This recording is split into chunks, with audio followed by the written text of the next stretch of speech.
আসসালামু আলাইকুম সুপ্রিয় দর্শক মণ্ডলী, কাছের এবং প্রবাসের যে যেখান থেকে আজকের এই দাওয়াতে ইসলামী গজল পেজের ভিডিওটি আপনারা দেখতে পাচ্ছেন, আপনাদের সবাইকে আমাদের অন্তরের অন্তঃস্থল থেকে ভালোবাসা এবং অভিনন্দন জানাচ্ছি। তো সম্মানিত দর্শক মণ্ডলী, মূল আলোচনাতে আমরা চলে আসি। কথাগুল মুক্তার চেয়ে দামি, একটি গুরুত্বপূর্ণ উপদেশ। 1. আদব দ্বারা ইলম বোঝা হয়। আদব দ্বারা ইলম বোঝা হয়। 2. ইলম দ্বারা আমল সহি হয়। 3. আমল দ্বারা হিকমত অর্জন হয়। 4.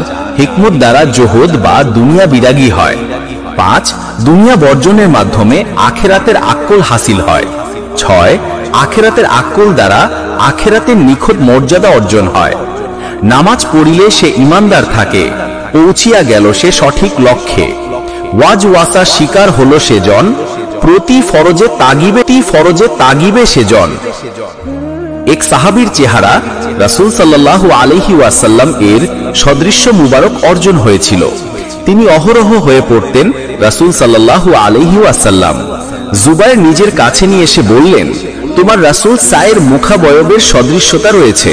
তুমি রাসূল সাল্লাল্লাহু আলাইহি ওয়াসাল্লামের পাশে উপবিষ্ট হয়ে চেহারার সদৃশ্যতাবান করো, যেন উম্মতের ইচ্ছাকে পূরণ হয়। ইন্না লিল্লাহি ওয়া ইন্না ইলাইহি রাজিউন। কিছু গুরুত্বপূর্ণ তাসবিহ। সুবহানাল্লাহিল্লাযী ফিস সামাই আরশু, পবিত্র সে সত্তা যার আরশ আসমানে। সুবহানাল্লাহিল্লাযী ফিল আরদি মাউতিনুহু, পবিত্র সে সত্তা যার বসবাস জমিনে। সুবহানাল্লাহিল্লাযী ফিল বাহরি সাবিলুহু, পবিত্র সে সত্তা যার রাস্তা সমুদ্রে। সুবহানাল্লাহিল্লাযী ফিল জান্নাতি রাহমাতুহু, পবিত্র সেই যার রাস্তা সমুদ্রে। সুবহানাল্লাহিল্লাযী ফিল জান্নাতি রাহমাতুহু, পবিত্র সেই সত্তা যার জান্নাতে রহমত।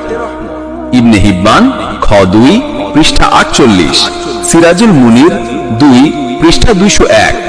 আপনার একটা লাইক, একটা কমেন্ট আমাদের জন্য অনেক বড় সাহস।